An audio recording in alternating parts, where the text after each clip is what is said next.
5 ans après notre divorce, elle s'est présentée à un entretien sans jamais se douter que c'était moi qui prenais la décision d'embauche. Il y avait encore une banane pourrie dans la salle de pause. Le 3e jour d'affilée. Personne ne la jette. Il la laisse juste pourrir. C'est ainsi que fonctionnait cet endroit. Les gens faisaient semblant de ne pas voir le désordre si ce n'était pas le leur. J'aurais dû le savoir à ce moment-là car 37 minutes plus tard, un autre genre de désordre franchissait les portes vitrées en talons, souriant, tenant une chemise comme si elle n'avait pas mis ma vie en feu et était partie en sifflotant. Mais je m'avance. Nous venions de finir d'interviewer un type nommé Benoît. Oui, Benoît, qui a passé 10 bonnes minutes à expliquer pourquoi sa plus grande force était la délégation de café en équipe. Mon assistant a lancé une blague. J'ai trop ri. Je le fais toujours quand je suis nerveux. Et puis j'ai retourné le CV suivant dans la pile et ma gorge s'est nouée. Emilia Rieux. Je ne sais pas si vous avez déjà vu un fantôme en plein jour, mais moi oui. Là, sur du papier blanc impeccable, son nom imprimé en gras suivi d'un lien LinkedIn tout frais, un vide professionnel de 5 ans étrangement vague et une ligne qui disait qu'elle était désireuse de retrouver un travail structuré. Oui, je parie qu'elle l'était. Je n'ai rien dit à l'équipe, j'ai juste fixé le CV pendant beaucoup trop longtemps. Mon stylo tremblait. Mon estomac a fait cette étrange chute comme si des montagnes russes avaient freiné trop fort. Était-ce réel? Pourquoi viendrait-elle ici? Pourquoi maintenant? Et puis j'ai réalisé la partie la plus ahurissante de tout cela. Elle n'avait aucune idée que cette entreprise m'appartenait désormais. Quand nous nous sommes rencontrés, je travaillais dans un cubicule avec une chaise collante et un mot de passe collé sous mon clavier. Maintenant, je dirigeais le département. Mon nom était sur les documents des nouvelles recrues, et elle entrait ici pour impressionner un panel, ignorant que je serais assis en bout de table. J'aurais dû m'excuser. J'aurais dû dire au RH que j'avais un conflit d'intérêts ou un virus gastrique ou une crise morale. Mais au lieu de cela, je suis resté parce qu'une partie de moi, la partie brisée, mesquine, encore endolorie, voulait voir son visage quand elle verrait le mien. Alors, j'ai regardé l'horloge s'approcher de 11 heures. J'ai pris une inspiration et puis la porte s'est ouverte et elle était là. Les mêmes yeux, le même petit sourire calme, le même air de dire que le monde lui devait quelque chose, et que c'était probablement ma dignité. Elle n'avait pas l'air surprise parce qu'elle ne m'avait pas encore regardé jusqu'à ce qu'elle s'assoie, ajuste son blazer, et que je dise « Bienvenue, mademoiselle Rieux. Je vous en prie, retracez-moi vos dernières années. » C'est alors que son visage changea légèrement, juste assez. Et je vous jure que le silence qui suivit fut le plus beau son que j'ai jamais entendu. La première chose qu'elle fit ne fut pas de parler. Elle cligna des yeux une seule fois, mais la raideur de son corps la trahit. Ses doigts se figèrent sur ses genoux comme si elle essayait de décider si elle devait se lever et s'enfuir ou faire semblant que tout cela n'était qu'une étrange coïncidence. J'ai attendu. Le reste du jury d'entretien est resté dans une ignorance béate. Mon assistant, Thibaut, jeta un coup d'œil à son CV comme si ce n'était qu'un autre candidat dans la pile. Seul moi savais que ce n'était pas une candidate. C'était la femme qui m'avait dit un jour, et je cite, « Tu es le genre d'homme né pour être moyen. » Et maintenant, elle était assise devant moi, l'air très loin d'être moyenne dans un blazer bleu marine, serrant un CV réutilisé comme s'il contenait son dernier lambeau de fierté. « Je suis heureuse d'être ici, dit-elle finalement. Et j'ai dû agripper le bord de la table parce que cette voix portait toujours le même venin poli qu'elle avait toujours eu. Elle savait comment se montrer sereine quand tout s'écroulait. Je l'avais vue faire auparavant lors de fêtes, lors de disputes, même quand elle était partie. Et maintenant, apparemment, lors d'entretiens d'embauche aussi. J'ai décidé de jouer franc jeu. Je n'ai pas ricané. Je n'ai pas bronché. J'ai hoché la tête une fois et j'ai dit, « Commençons, alors. » Ma voix n'a même pas tremblé. Et c'est peut-être ce qui m'a le plus effrayé, que je puisse m'asseoir en face d'elle comme si elle n'avait pas brisé mon estime de soi il y a un demi-lustre. Comme si je n'avais pas passé des nuits recroquevillées dans ma vieille Renault Clio à me demander ce qui me rendait si jetable. Thibaut l'interrogea sur son expérience en logiciel de logistique. Elle mentit. Je savais qu'elle mentait parce que je restais éveillé tard pour l'aider à rédiger de fausses expériences pour des tests de certification en ligne qu'elle n'avait jamais pris au sérieux. Elle sourit et dit qu'elle avait dirigé plusieurs initiatives d'entrepôts de taille moyenne, ce qui était fort de café, étant donné qu'elle avait un jour confondu les UGS avec une sorte de yaourt. Mais je l'ai laissé parler. Je l'ai laissé inventer le récit qu'elle avait répété devant le miroir ce matin-là parce que plus elle s'enfonçait dans son histoire, plus cela devenait clair. Elle n'avait aucune idée que j'étais en charge des décisions finales. Pas encore. Quand ce fut mon tour, je me suis penché en avant et j'ai demandé, « Vous avez un vide de 5 ans sur votre CV. Qu'avez-vous fait pendant cette période ?» Je savais exactement ce qu'elle avait fait. Voyager avec ce type pour qui elle m'avait quitté. Vendre des bijoux faits à la main depuis une camionnette. Publier des légendes pseudo-philosophiques sur les réseaux sociaux comme « La liberté a un goût que les faibles ne peuvent avaler ». Je le savais parce que je consultais son Instagram quand j'étais au plus bas, jusqu'à ce que j'arrête, jusqu'à ce que je décide qu'elle n'était qu'un autre onglet fermé dans le navigateur de ma vie. Elle hésita. Ses lèvres se pressèrent en une ligne fine. Je prenais du temps pour trouver ma voix, dit-elle finalement, et j'ai failli éclater de rire. Elle traitait les gens comme ça de paresseux. Trouver sa voix, c'était quelque chose qu'elle avait tourné en dérision jusqu'à ce que le miroir se retourne contre elle. J'ai hoché la tête à nouveau, prenant une petite note sur le papier devant moi. Je n'en avais pas besoin, mais le grattement de mon stylo sur la surface la fit visiblement tressaillir. Ça me redonnait vie. Pour une fois, ce n'était pas moi qui dégringolais. Puis vint la partie inattendue. Elle se tourna légèrement vers moi, sa voix s'adoucissant. « Tu me dis quelque chose ?» dit-elle avec cette fausse curiosité qu'elle utilisait avec les serveurs et les chauffeurs VTC. « Nous nous sommes déjà rencontrés ?» La pièce devint silencieuse. Thibaut leva les yeux. La fille des RH aussi. J'ai croisé le regard d'Emilia et j'ai souri. « Non, dis-je calmement, mais je n'oublie jamais un CV écrit en Helvetica gras. » Elle cligna des yeux à nouveau et je jure qu'à cet instant, j'ai vu la réalisation la traverser comme un éclair. L'expression sur son visage était presque comique, comme si son cerveau venait de rattraper ce que ses yeux avaient refusé de croire. Ce petit tic à la mâchoire, je me le souvenais de nos disputes. C'était l'équivalent physique d'un plantage système. J'ai cru qu'elle allait s'enfuir. Honnêtement, j'espérais à moitié qu'elle allait juste prendre son sac à main en simili-cuir et partir en furie avec ce qui lui restait de fierté. Mais non, Emilia ne partit pas. Elle s'adapta comme toujours. « Oh » dit-elle finalement, les yeux plissés comme si elle feuilletait mentalement de vieux albums photos, essayant de décider si j'étais quelqu'un qu'elle avait fréquenté ou viré. « Tu es Grégoire. » Grégoire Leclerc. Bingo. Ça y était. Mon nom complet traînait comme un cheveu dans sa soupe. « Oui » dis-je, toujours calme, toujours serein. « Mais vous pouvez m'appeler Monsieur Leclerc. Tout le monde ici le fait. » Thibaut gloussa sous cape. Il ne connaissait pas l'histoire, évidemment. Pour lui, c'était juste un manager d'embauche confiant, gardant les choses formelles. Mais Emilia savait que cette petite pique la frappa comme un bleu lent. Ça n'apparut pas immédiatement, mais je pouvais le voir se former. Elle sourit, mais ce n'était pas un vrai sourire. C'était le genre de sourire que les gens font quand ils saignent intérieurement et ont besoin de gagner du temps. « C'est bon de te voir t'en sortir » dit-elle, et je jure que sa voix trembla sur le mot « bien ». Je ne répondis pas. J'ai juste baissé les yeux sur son CV à nouveau comme si je n'avais pas déjà mémorisé chaque point de puce par incrédulité. Puis elle fit quelque chose que je n'avais pas vu venir. Elle se pencha légèrement en avant et dit « Écoute, Grégoire, je sais que cela peut être gênant. Je n'avais aucune idée que tu travaillais ici, honnêtement. Mais j'ai vraiment besoin de cette opportunité. » Ça y était. Pas d'excuses, pas de regrets, juste un besoin. Cela m'a frappé différemment de ce à quoi je m'attendais. Je pensais que je me sentirais victorieux, vengé, mais au lieu de cela, il y avait ce nœud serré dans ma poitrine, comme de voir quelqu'un qui avait été intouchable supplier soudainement de l'air. Et je me détestais de ressentir autre chose que de la satisfaction.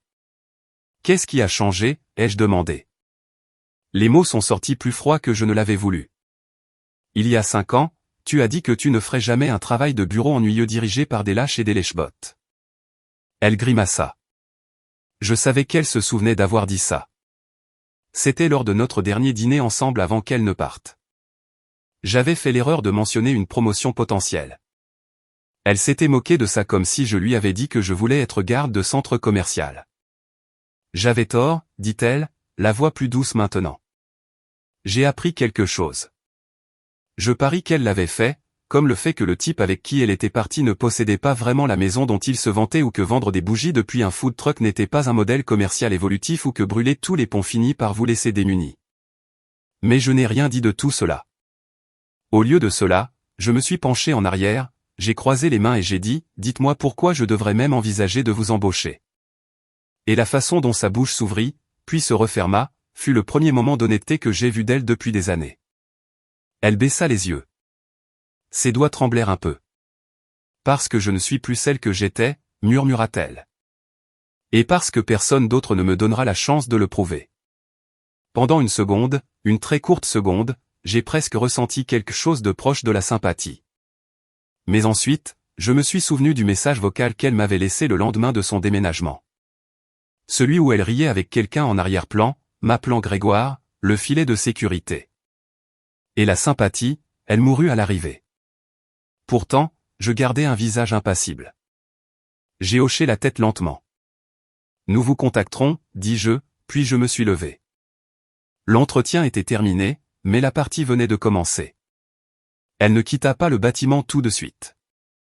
Je l'ai regardée à travers la fente de verre de la porte de mon bureau alors qu'elle se tenait près des ascenseurs, fixant son téléphone comme si elle attendait un miracle. Puis elle se retourna et se dirigea vers la sortie du hall, raide et délibérée, comme si elle devait forcer chaque pas pour ne pas ressembler à une défaite. J'aurais dû me sentir triomphant. J'aurais dû sourire et mettre une playlist de victoire dans ma voiture en rentrant, mais au lieu de cela, je suis resté là, rejouant la façon dont elle avait dit, personne d'autre ne me donnera la chance. 1 heure plus tard, Thibaut frappa doucement et me tendit un post-it. Situation bizarre, dit-il. Quelqu'un vous a laissé ça en bas. J'ai regardé la note, écrite d'une écriture familière et précipitée. 5 minutes de votre temps. Pas de jury, juste vous. Une chance. En dessous, il y avait 1 heure. 17h45. Je l'ai fixé comme si c'était un fantôme. Un fantôme qui savait comment me culpabiliser. Et puis j'ai fait la première erreur. Je ne l'ai pas jeté. Je ne l'ai pas ignoré. Je me suis dit que je passerais par la zone de pause en bas après les heures de bureau juste pour l'écouter, pas pour pardonner, pas pour envisager de l'embaucher, juste pour confirmer que j'avais raison sur ce qu'elle était toujours. La descente en ascenseur était suffocante, vide, silencieuse, comme si elle savait que j'allais me lancer dans quelque chose que je regretterais. Et elle était là, assise à l'une des tables de café en plastique avec 2 cafés de distributeur automatique et ce même regard impénétrable qu'elle me donnait quand elle essayait de manipuler une conversation avant même qu'elle ne commence. « Tu es venu » dit-elle comme si elle n'était pas surprise. Cela m'a plus énervé que tout. Je suis resté debout. « Faites vite. » Elle fit glisser une chemise cartonnée sur la table. « C'est le vrai CV » dit-elle. J'ai fait le ménage pendant 2 ans. Serveuse dans un bar miteux en Provence. J'ai dormi dans ma voiture pendant 3 semaines l'hiver dernier quand le type avec qui j'étais m'a largué à une station-service dans le Massif central. Je ne l'ai pas mis sur la version que j'ai donnée à votre équipe à cause de la fierté ou de la honte. Honnêtement, les deux. Je n'ai pas tendu la main vers la chemise. Je n'ai même pas cligné des yeux. Et j'ai demandé, pourquoi dois-je savoir cela maintenant? Sa voix baissa. Parce que j'ai un fils. Cette phrase frappa comme un accident de voiture dans une tempête de neige. Sortie de nulle part, au ralenti et forte dans vos oreilles pendant des minutes après l'impact. J'ai senti mon cœur cogner fort une fois. Elle continua. Il a 4 ans. Il s'appelle Étienne. Et avant que vous ne demandiez, ce n'est pas le vôtre. J'ai fait un test de paternité. C'était l'autre type. Celui qui est parti. Mais je vous dis ça parce que je ne cherche pas seulement un emploi. Je supplie pour de la stabilité. Je ne pouvais même pas m'asseoir. Mes genoux voulaient fléchir, mais mon cerveau refusa de lui donner cette image. Tu m'as quitté sans prévenir, dis-je, ma voix se brisant comme du verre sec. Et maintenant tu penses qu'une histoire tragique te donne une seconde chance? Non, dit-elle en secouant la tête. Je pense que l'honnêteté, oui. Enfin. C'était la première fois qu'elle avait l'air humaine, pas polie, pas répétée, pas manipulatrice, juste épuisée. Et je la détestais de me faire me sentir déchiré parce que j'aurais dû partir à ce moment-là. J'aurais dû lui dire que j'en avais fini avec chaque fil de l'ancienne vie sur lequel elle pensait pouvoir tirer. Mais au lieu de cela, je suis resté là, clignant des yeux, les mains tremblantes le long de mon corps, me demandant comment il était possible de se sentir en colère, protecteur, trahi et désolé tout à la fois. Puis elle ajouta une phrase de plus. Si doucement que je l'ai presque manqué. Je ne suis pas venu ici pour t'utiliser. Je suis venu parce que je ne savais pas où aller d'autre. Et c'est là que j'ai réalisé qu'elle n'avait plus rien à perdre et moi j'avais tout. Le lendemain matin, je m'étais presque convaincu que je pouvais ranger tout ça dans les archives de mon étrange histoire personnelle. La laisser mourir là. Je n'ai parlé à personne de notre conversation après les heures de bureau. Je n'ai pas mentionné l'enfant. Je n'ai pas évoqué le fait qu'elle m'avait remis un CV complètement différent ou qu'elle n'avait demandé qu'un semblant de dignité. J'ai pensé, peut-être stupidement, que le chapitre était clos. Mais à 11 heures, j'ai découvert que j'avais tort. Très tort. Alizée, la représentante RH interne de mon département, est passée à mon bureau. Grégoire, dit-elle avec un sourire serré et impénétrable. Puis-je vous parler une seconde?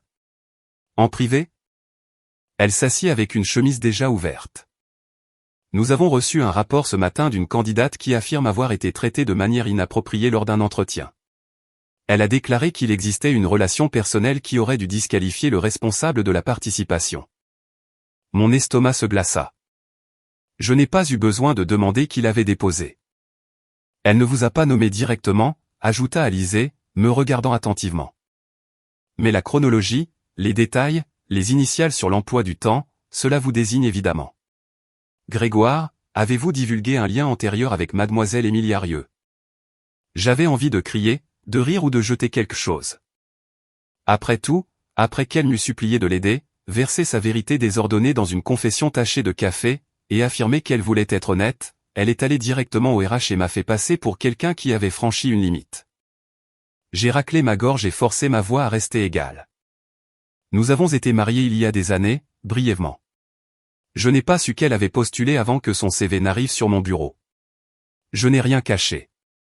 Je ne voyais juste pas l'intérêt de mentionner un mariage raté lors d'un entretien initial. Alizée me fixa, pas en colère, pas sceptique, mais prudente. Vous auriez dû vous récuser. C'est la règle. Je sais, dis-je, une rage bouillonnant au fond de mes yeux. Mais je ne m'attendais pas à ce qu'elle en fasse une accusation. Elle ne vous a pas accusé d'inconduite, dit-elle. Juste de conflit d'intérêts. Néanmoins, nous devons suspendre le processus d'embauche et le noter dans votre dossier. Mon dossier? Juste comme ça, une marque rouge. À cause d'elle. Le reste de la journée, je n'ai pas pu me concentrer. Je la revoyais sortant de cette salle de pause la nuit dernière, calme, sereine, tout planifiant. Était-ce son plan depuis le début, m'isoler, me faire écouter, déclencher de la culpabilité, puis déposer une plainte pour que j'aie l'air compromis? Mais non, non, ça ne tenait pas, car si elle voulait me manipuler, pourquoi me parler du vrai CV? Pourquoi admettre l'enfant? Pourquoi offrir la moindre vérité? À moins qu'elle ne sache que je ne l'aiderai pas. Et le rapport était son plan de secours. Une assurance, une grenade, juste au cas où. J'ai quitté le bureau tard, l'esprit en ébullition, la mâchoire serrée à en avoir mal. Mais au moment où j'atteignis le parking, je vis quelque chose qui fit bouillir mon sang. Emilia, debout dehors à nouveau, pas en pleurs, pas en colère, juste en attente. Elle m'aperçut, s'approcha lentement et dit, « Tu as parlé au RH. » Je ne pouvais même pas parler. Elle leva les mains comme si j'étais un animal sauvage. Je n'ai pas menti. Je me suis juste couverte au cas où tu aurais voulu te venger. Me venger, sifflai-je. Tu entres dans ma salle d'entretien, dans mon entreprise, tu demandes de l'aide, puis tu déposes immédiatement une plainte contre moi. Tu n'as pas dit que tu n'aiderais pas, dit-elle doucement. Tu n'as juste rien dit. Et j'ai appris à ne pas faire confiance au silence. J'ai ri amèrement. Tu n'as rien appris, Emilia. Tu as laissé le silence sur une porte de réfrigérateur il y a 5 ans et tu as appelé ça une clôture. Elle ne broncha pas. Elle resta là, serrant son manteau autour d'elle comme si elle gelait de l'intérieur et de l'extérieur. Puis elle dit la dernière chose à laquelle je m'attendais. Je ne suis pas revenu pour ruiner ta vie, Grégoire. Je suis revenu parce que la mienne est déjà ruinée. Et tu étais la dernière personne à m'avoir regardé comme si je pouvais être plus que ce que je suis devenu.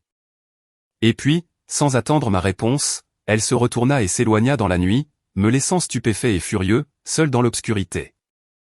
J'étais encore en train de retourner toute l'affaire dans ma tête quand ma ligne de bureau sonna le lendemain matin. Pas ma ligne générale, ma ligne directe de bureau. Ce téléphone sonnait rarement. Seuls les clients ou les associés seniors l'utilisaient. Grégoire Leclerc, répondis-je, me préparant déjà à un autre suivi des RH ou à un mémo d'excuses d'entreprise du service juridique. Mais la voix qui répondit ne venait pas de l'entreprise. Elle était grave, maîtrisée, masculine. Est-ce bien Grégoire Leclerc? Vous avez interviewé Émilie Harieux hier. Je ne répondis pas tout de suite. Quelque chose dans le ton.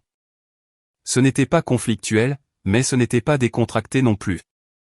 Qui est-ce? Ai-je demandé, me redressant. Je suis son frère, dit l'homme. Mon nom est Clément. J'ai cligné des yeux. Emilia n'avait jamais beaucoup parlé de sa famille. Je savais qu'elle avait un frère, mais je ne l'avais jamais rencontré. Apparemment, il s'était brouillé des années avant même que nous nous marions. J'appelle, continua-t-il, parce qu'elle m'a raconté tout ce qui s'était passé, et j'ai pensé que vous méritiez d'avoir le tableau complet. Elle ne le dira pas elle-même. Elle est trop fière, mais vous devez savoir quelque chose. J'ai été pris de court. Savoir quoi? Il y eut une pause de l'autre côté, comme s'il hésitait sur ce qu'il fallait révéler. Elle a été malade, dit-il finalement. Vraiment? Pas le genre de maladie que l'on peut gérer avec Instagram. Dépression. Sévère. Elle l'a caché pendant des années. Vous avez probablement vu la surface, la froideur, la distance, mais pas l'effondrement. Moi non plus. Pas avant qu'elle ne touche le fond. Je ne savais pas quoi dire. Mes doigts planaient au-dessus de mon clavier, complètement immobile. Elle essaie, dit Clément. Je n'appelle pas pour vous supplier de l'embaucher. Je vous le dis juste. Si jamais vous vous êtes soucié d'elle, ne serait-ce qu'un peu, ne laissez pas votre colère effacer le fait qu'elle essaie toujours de survivre. Puis il raccrocha. Pas d'au revoir, pas de supplication, juste une vérité déversée sur mon bureau comme une brique à travers une fenêtre. Et pour la première fois depuis cet entretien, je n'étais plus sûr si tout cela était encore une question de vengeance. Peut-être que ça ne l'a jamais été. Je n'ai pas dormi cette nuit-là. Chaque fois que je fermais les yeux, je voyais le visage de son frère dans ma tête. Même si je n'avais aucune idée de son apparence, c'était juste le poids de ces mots qui ne cessaient de résonner. Elle essaie de survivre. Essaie. Ce mot m'a bouleversé. Je détestais la façon dont il fissura mon mur de ressentiment si soigneusement construit. J'avais passé 5 ans à apprendre à ne rien ressentir envers elle. Et maintenant, d'une manière ou d'une autre, je fixais mon plafond, me demandant si j'étais le méchant dans un chapitre qu'elle avait déjà réécrit dans la douleur. Au matin, je m'étais convaincu de laisser tomber à nouveau. Plus de drame, plus de réunions tardives. Juste pousser son dossier au RH et laisser le système faire son travail. Mais en entrant dans mon bureau, une grande enveloppe jaune était posée sur ma chaise. Pas de nom à l'extérieur. Pas d'expéditeur indiqué, juste mon nom manuscrit en lettres capitales. Grégoire. J'ai regardé autour de moi.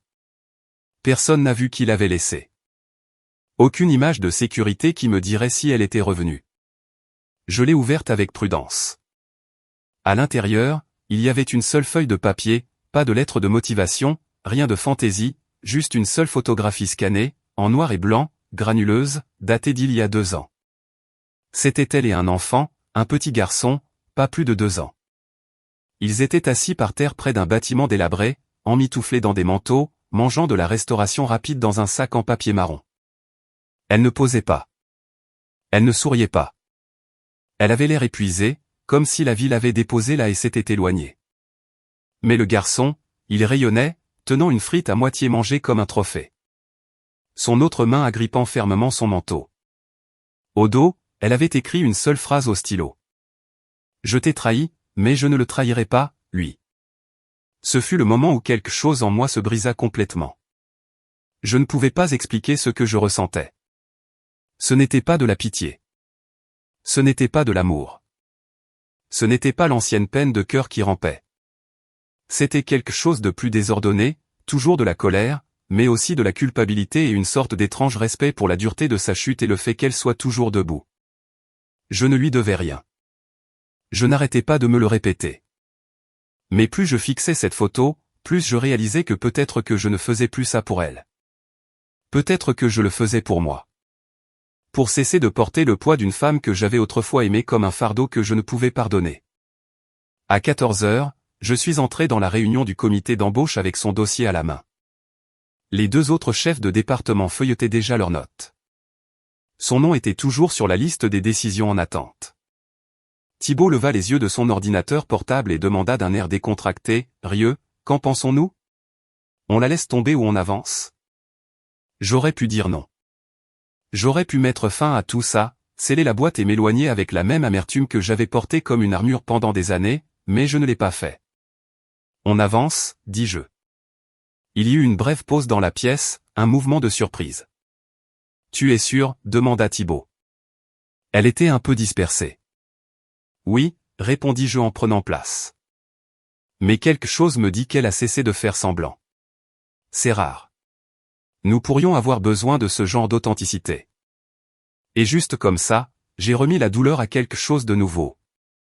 Pas de clôture, pas de rédemption, mais peut-être, juste peut-être, un début. Son premier jour fut calme. Elle arriva tôt, portait une blouse grise unie, sans maquillage, sans blazer cette fois, sans masque. Elle n'essaya d'impressionner personne. Elle prit juste le bureau vide dans le coin le plus éloigné et commença à trier des papiers sans faire un bruit. Pas d'annonce, pas de drame, pas de contact visuel avec moi. Je l'ai regardée depuis la fenêtre de mon bureau, faisant semblant de lire des emails, mais je ne lisais rien. J'attendais un regard, un signe, un hochement de tête, quelque chose. Mais elle ne me regarda pas. Pas une seule fois. J'aurais dû être soulagé. C'est ce que je me suis dit. C'était la limite que je voulais. Distance professionnelle, ligne claire, un nouveau départ pour elle, et une rupture nette pour moi. C'est ce que ça était censé être. Mais au bout de 3 jours, quelque chose a changé. C'était un vendredi, fin d'après-midi, le bureau déjà à moitié vide. Je me dirigeais vers l'ascenseur quand je l'ai vue dans la salle de pause, debout maladroitement près du distributeur automatique, fixant les options comme si aucune n'avait de sens. J'ai fait une pause, je me suis dit de continuer à marcher. Puis elle parla sans se retourner. « Tu bois toujours ce terrible café instantané. » J'expirais par le nez. Chaque matin. Elle me regarda enfin, juste une seconde. Certaines choses ne changent jamais. Et juste comme ça, le poids diminua un peu. Nous n'avons pas parlé longtemps. 5 minutes peut-être. De petites choses, la météo, les rapports budgétaires, le bourdonnement étrange près de la cage d'escalier, mais cela semblait humain, léger. C'était la première fois que nous étions dans une pièce ensemble sans que la vieille douleur ne plane entre nous comme de la fumée. Au cours des semaines suivantes, quelque chose s'est installé entre nous. Pas le pardon, pas l'amitié, mais quelque chose de plus doux que l'un ou l'autre, du respect, peut-être, ou de la compréhension. Je l'ai vue retrouver pied lentement. Elle travaillait dur, restait tard, ne se plaignait pas. Sa voix devint plus forte en réunion. Elle fit même rire quelques personnes lors d'une des réunions d'information sur le projet. Et de temps en temps, je trouvais un autre post-it sur mon bureau. Pas de nom, pas d'explication, juste de petits messages. Merci de ne pas avoir fermé la porte.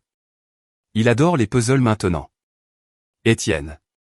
Je ne suis pas fier de qui j'étais, mais je suis fier de qui j'essaie d'être. Je n'ai jamais répondu. Je n'en avais pas besoin. Nous n'essayions pas de revenir en arrière. Ce n'était pas le but. Le but était que d'une manière ou d'une autre, contre toute attente, nous nous étions retrouvés, non pas pour rouvrir les blessures, mais pour prouver que la guérison était possible, même si elle venait tard. Même si elle ne ressemblait en rien à la vie que nous pensions avoir, elle n'était jamais à moi de réparer. Et je n'étais jamais à elle de briser. C'est peut-être ce que nous avons dû apprendre à la dure. Mais maintenant, chaque fois que je passe devant son bureau et que je la vois taper tranquillement, concentrée, stable, je me souviens de l'homme que j'étais et de la femme qu'elle est devenue. Et pour la première fois depuis des années, j'étais en paix avec cela.